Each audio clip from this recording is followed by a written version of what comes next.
জানো তো বন্ধুরা, আমি টক খেতে ভীষণই ভালোবাসি। আর আজকে মেয়েকে স্কুলে দিতে গিয়ে আমার একটা বান্ধবী আমাকে বলল, কামরাঙা খাবি? তো আমি বললাম যে কেন খাবো না। ওর বাড়ি তো স্কুলের কাছাকাছিই ছিল। তো যেই না আমি বললাম, ও তো ছুটে গিয়েই মাত্র আমার জন্য কামরাঙা নিয়ে আসলো। তো আমি কামরাঙাটা মেয়ের ছুটির পরে বাড়িতে নিয়ে এসে আর 3টের সময় বাড়ি ফিরে খাওয়া দাওয়া করে একটু ঘুমিয়ে নিয়ে তারপরে উঠেই কামরাঙাটা কাটছি, তখন দেখছি সন্ধ্যা হয়ে গেছে।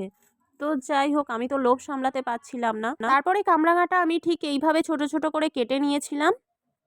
তারপরে এতে মেশালাম জিরের গুঁড়ো, ধনিয়ার গুঁড়ো, তারপরে এই লাল লাল লঙ্কার গুঁড়ো। এই সবই মশলাগুলো আমি বাড়িতে ভেজে মিক্সারে গুঁড়ো করে রেখে দিই।